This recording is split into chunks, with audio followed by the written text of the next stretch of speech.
karunia-karunia roh. Tidak ada yang bisa menandingi karunia-karunia roh. Karena itu apa yang tidak kelihatan mata, tidak didengar telinga, tidak timbul di hati manusia, itu yang diberikan Allah kepada kita. Bayangkan itu dahsyat. Luar biasa. Kalau emas, orang masih bisa pegang, masih bisa lihat, masih bisa diusahakan. Kalau harta, semua orang masih bisa. Tetapi kalau karunia-karunia itu hanya anugerah Tuhan kepada setiap pribadi. Karena itu selalu saya katakan, jaga diri Anda, setiap saudara yang sudah dipakai Tuhan, Anda adalah orang-orang kepercayaan Allah untuk memegang sebuah harta atau sesuatu harta yang begitu mulia, begitu sangat berharga. Bagi orang yang tidak mengerti, nubuatan penglihatan itu sambil lalu begitu saja. Tetapi bagi orang mengerti itu mahal sekali. Oleh karena itu kita menghargai semua nubuatan yang disampaikan. Dan kalau saya dengar tadi luar biasa. Ya, Tuhan berkata kita harus tetap bersuka cita. Kalau kita bersuka cita, maka Tuhan akan selalu menyatakan apa yang kita inginkan. Ini indah sekali. Jadi sukacita itu bukan karena kita mendapatkan sesuatu yang berharga dalam hidup kita, tetapi dalam kesulitan pun kita tetap bersuka cita supaya kuasa Tuhan bekerja. Nah, pagi hari ini saya bawa kita kepada sebuah tema. Ini temanya agak panas untuk kita pagi-pagi, ya, yaitu didisiplin supaya tampil beda. Jadi disiplin itu penting, ya. Disiplin itu penting supaya kita tampil beda. Jadi kalau orang didisiplin itu ada tujuannya. Orang didisiplin itu bukan karena benci, bukan karena emosi. Tetapi kalau kita didisiplin itu karena ada tujuan. Begitu juga Tuhan. Kalau Tuhan mendisiplinkan kita itu karena ada tujuan. Bukan karena Tuhan membenci kita. Tidak. Karena ada tujuan. Karena itu kita baca Wahyu pasal 3 ayat 19. Wahyu pasal 3 ayat 19. Kita baca 2-3. Barang siapa kukasihi, ia kutegur dan kuhajar. Sebab itu relakanlah hatimu dan bertobatlah. Jadi kita perhatikan saudara, kenapa kita didisiplin? Karena Tuhan sangat mengasihi kita. Seorang ayah mendisiplinkan anaknya supaya punya tujuan agar anak itu nanti masa depannya menjadi baik. Seorang ayah mendisiplinkan anaknya bukan sekedar membabi buta, emosi, benci, bukan. Tujuan disiplin itu supaya masa depannya menjadi baik. Supaya anak itu sukses. Supaya anak itu menjadi berkat. Supaya anak itu berguna untuk masyarakat, bangsa. Jadi tujuan dari sebuah disiplin itu adalah supaya masa depan anak itu menjadi baik. Nah, kalau kita membaca dalam kitab Ibrani pada pasal 12 ayat 5-7 berkata begini. Ibrani 12 ayat 5-7. Dan sudah lupakah kamu akan nasihat yang berbicara kepada kamu seperti kepada anak-anak? Hai anakku, janganlah anggap enteng didikan Tuhan. Dan janganlah putus asa apabila engkau diperingatinya. Karena Tuhan menghajar orang yang dikasihinya. Dan ia menyesah orang yang diakuinya sebagai anak. Jika kamu harus menanggung ganjaran, Allah memperlakukan kamu seperti anak. Di manakah terdapat anak yang tidak dihajar oleh ayah? Berat. Jadi dihajar oleh Tuhan. Mungkin Anda hari ini dihajar oleh Tuhan. Itu bukan karena Allah membenci saudara. Bukan. Kalau kita saat ini berada, kita merasa kita sementara dihajar oleh Tuhan, saudara, itu karena Anda sementara didisiplin oleh Tuhan. Karena ada tujuan Allah untuk Anda. Ada tujuan Allah untuk kita. Saya tidak tahu keadaan apa yang saudara hadapi hari-hari ini. Mungkin begitu sulit, mungkin begitu susah. Saudara, mungkin engkau katakan, saya sudah berhadapan dengan tembok yang begitu tebal. Saya sudah ada di jalan yang buntu. Dan mungkin Anda sudah mulai kecewa, mulai putus asa. Saya ingatkan kepada saudara, ingat Anda ini kenapa didisiplin oleh Tuhan? Karena Tuhan menerima engkau sebagai anaknya. Firman Allah berkata, di manakah terdapat anak yang tidak dihajar oleh ayahnya? Jadi seorang ayah punya sebuah tujuan yang begitu mulia untuk anaknya. Karena itu kalau anak itu nakal, harus diarahkan. Dia harus dihajar. Agar supaya dia tetap melakukan hal-hal yang baik, hal-hal yang benar. Karena tujuan ayahnya supaya dia berhasil masa depannya. Nah, karena itu Bapak Ibu sekalian, kalau kita alami hal-hal yang sulit, mungkin hal-hal itu begitu membuat Anda tidak enak, ya itu mungkin menyakiti hati kita, mungkin menyinggung perasaan kita, saya katakan, jangan membuat Anda menjadi lemah. Lalu tawar hati sama Tuhan. Itu keliru. Tapi kalau Anda mengerti, ketika Anda dihajar, justru ada satu kesukaan, ada satu kegirangan dalam hati kita. Girang bukan karena kita dihajar bagaimana, tapi maksud saya adalah berarti kita ini diakui anak oleh Tuhan. Karena itu Tuhan izinkan masalah-masalah itu datang, persoalan-persoalan itu terjadi dalam hidup kita, sehingga apa? Kita merasa kita dihajar oleh Tuhan. Kalau kita dihajar, berarti kita tahu kita ini anak. Tidak ada ayah yang menolak anaknya. Saudara-saudara sekalian, sebandel-bandelnya anak itu kalau naik pohon, ayah katakan, nak jangan naik pohon nanti kamu jatuh. Tapi anak itu begitu bandel. Dia tetap naik pohon gitu. Karena di atasnya itu ada buahnya, yaitu pohon jambu. Nah, anak itu kepingin mengambil buah jambu. Dan dia naik terus. Ayah selalu ingatkan, jangan nanti kamu jatuh. Begitu anak itu jatuh, lalu di sana kesakitan, apakah ayah bilang, biar kamu mampus di situ? Sudah dilarang dari tadi, kamu bandel naik, terus kan kamu jatuh, mampuslah kamu. Tidak ada kan ayah begitu. Ayah yang baik, walaupun anak itu begitu bandel, ketika dia jatuh, itu ayah datang dengan berlari, dia gendong anak itu dan dia bawa ke rumah sakit. Itulah ayah. Jadi kalau tadi dia marah-marah tidak boleh naik itu, bukan karena dia benci, bukan.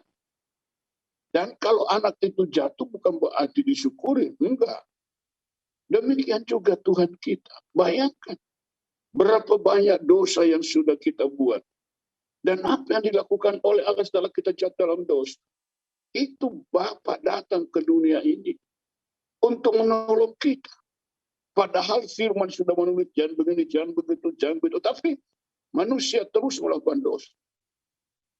Dan Bapa tidak membiarkan kita hancur hidup ini dalam dosa.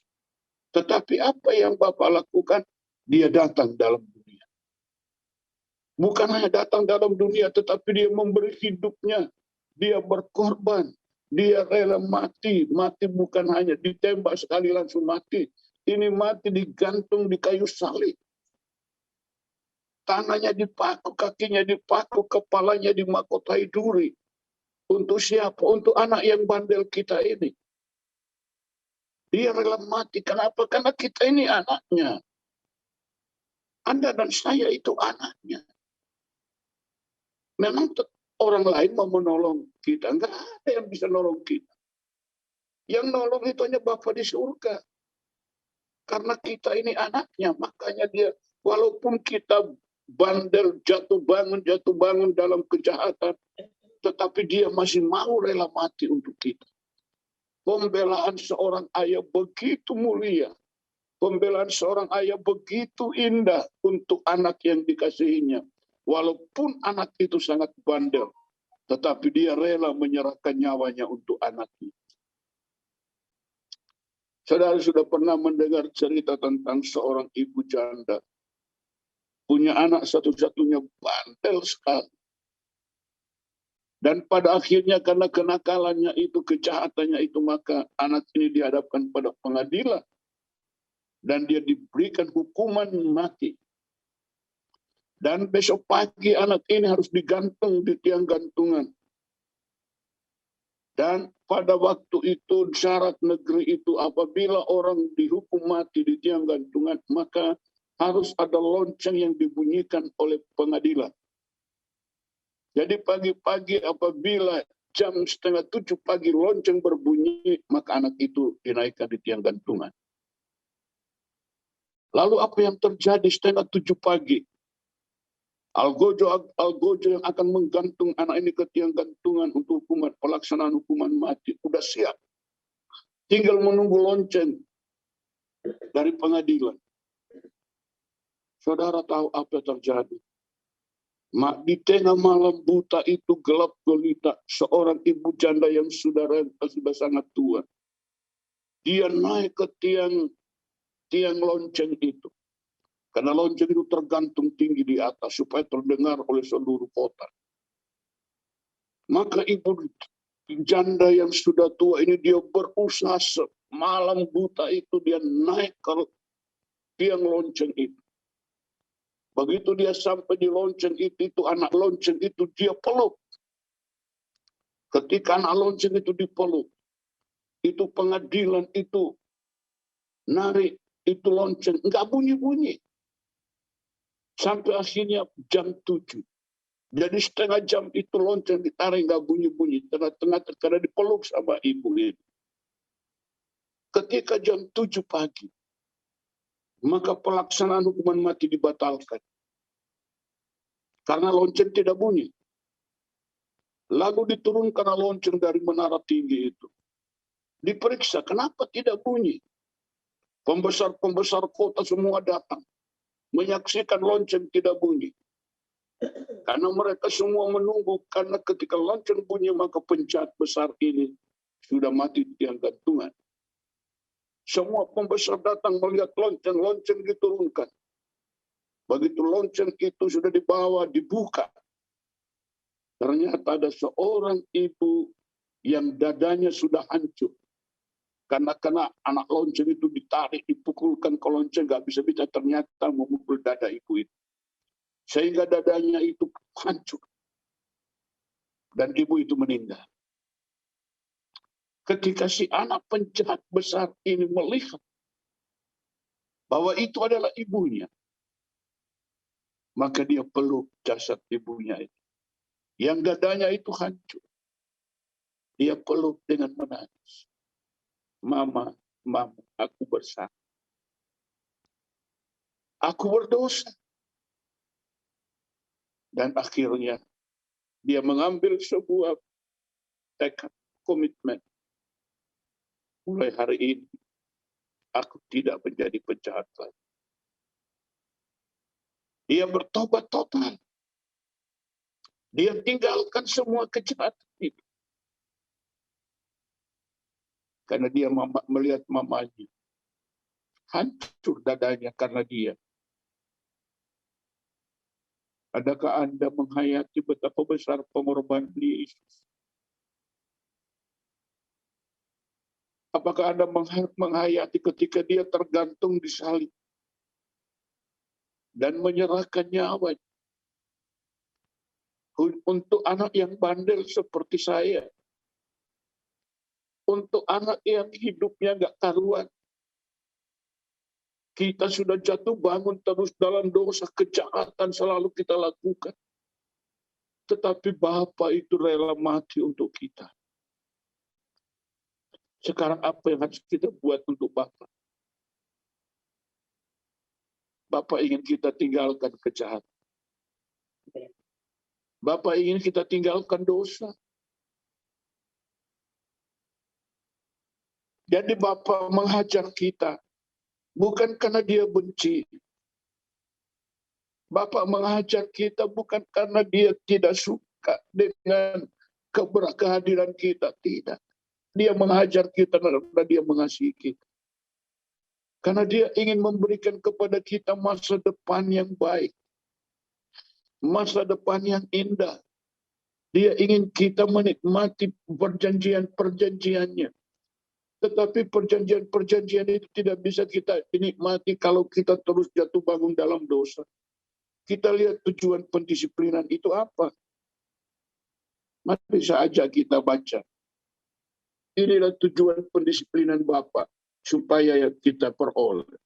Ulangan 28 ayat 1. Pertama tujuan pendisiplinan. Kita baca, jika engkau baik-baik mendengarkan suara Tuhan Allahmu, dan melakukan dengan setia segala perintahnya yang kusampaikan kepadamu pada hari ini, maka Tuhan Allahmu akan mengangkat engkau di atas segala bangsa di bumi. Ini tujuan pendisiplinan. Karena Allah ingin mengangkat saudara. Tetapi kalau kita terus jatuh bangun dalam dosa, bagaimana Allah bisa mengangkat saudara? Sebagai seorang ayah, seorang bapak, dia ingin memberikan yang terbaik untuk anaknya. Tetapi kalau anak itu bandel terus melakukan kejahatan, bagaimana bapak bisa memberikan yang terbaik? Jadi tujuan pendisiplinan itu pertama ada supaya Anda diangkat oleh Tuhan. Itu tujuan bapak. Dikatakan asal kita mentaati perintahnya. Jadi kalau tidak mentaati perintahnya, maka kita ditegur, dihajar. Supaya kita mentaati. Kenapa? Karena kalau kita mentaati perintahnya, maka Tuhan akan mengangkat Anda di atas segala bangsa di bumi. Ini luar biasa. Marilah kita mengerti pendisiplinan Bapa kepada kita. Yang kedua, supaya apa? Itu dalam ayat 8. Tuhan akan memerintahkan berkat ke atasmu dalam lumbungmu dan di dalam segala usahamu. Ia akan memberkati engkau di negeri yang diberikan padamu oleh Tuhan Allahmu. Yang kedua, tujuan pendisiplinan itu karena Allah ingin memerintahkan berkat kepadamu. Sebagai seorang ayah, dia ingin anaknya tidak boleh kekurangan.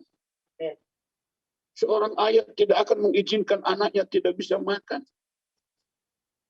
Itulah sebabnya maka dia akan memerintahkan berkat. Tetapi bagaimana diperintahkan berkat Allah kepada anak itu kalau anak itu jahat? Mari kita perhatikan dengan baik, saudara. Harus Anda dan saya harus tahu siapa Bapak kita. Dia raja di atas segala raja. Kita ini anak-anak raja. Itu sebabnya kita didisiplin supaya tampil beda. Tema saya pagi ini didisiplin supaya tampil beda. Allah ingin supaya Anda tampil beda. Itu sebabnya Anda dan saya disiplin oleh Tuhan.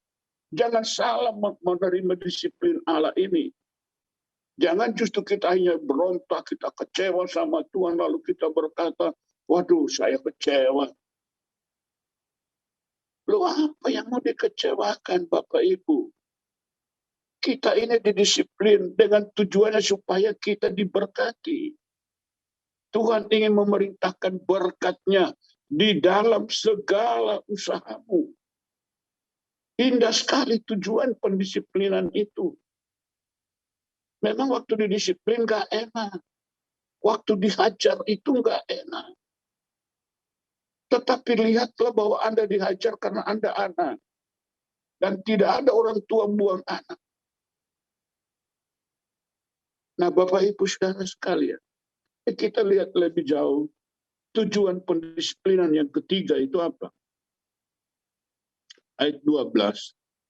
Tuhan akan membuka bagimu perbendaharanya yang melimpah yakni langit, untuk memberi hujan bagi tanamu pada masanya, dan memberkati segala pekerjaanmu, sehingga engkau memberi pinjaman kepada banyak bangsa, tetapi engkau sendiri tidak meminta pinjaman. Coba, Bapak Ibu sekalian, tujuan Allah itu begitu mulia.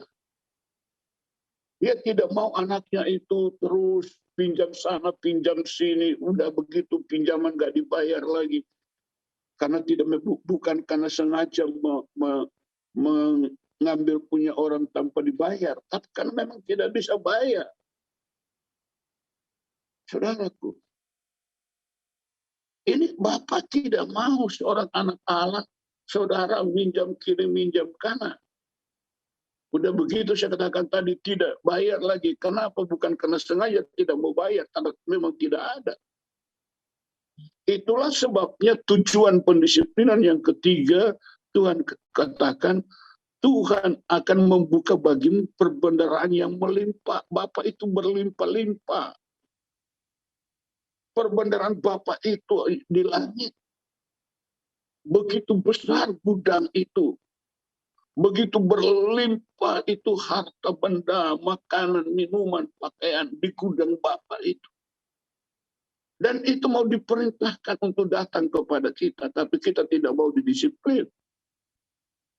Kita tidak mau ibadah, tidak setia doa, bagaimana?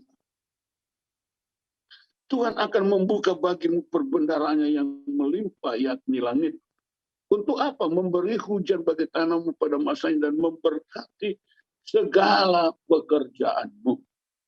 Ketika Anda sudah ada di dalam jalur Tuhan, ketika Anda keluar jalur Tuhan, didisiplin, dihajar, supaya Anda masuk jalur Tuhan.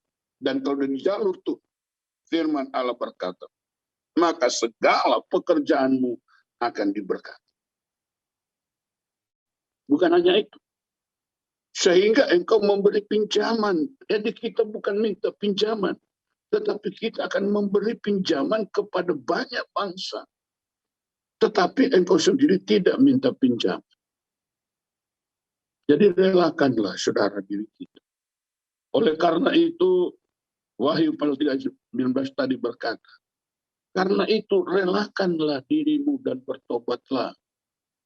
Kalau engkau dihajar oleh Tuhan, relakanlah hatimu dan bertobatlah. Karena tujuannya begitu indah di depan kita. Itu yang ketiga. Yang keempat, Bapak Ibu perhatikan. Ayat 13. Tuhan akan mengangkat engkau menjadi kepala dan bukan menjadi ekor. Engkau akan tetap naik dan bukan turun. Apabila engkau mendengarkan perintah Tuhan Allahmu yang kusampaikan pada hari ini, kau lakukan dengan setia. Jadi tujuan disiplin yang keempat adalah Tuhan ingin mengangkat engkau menjadi kepala, bukan ekor.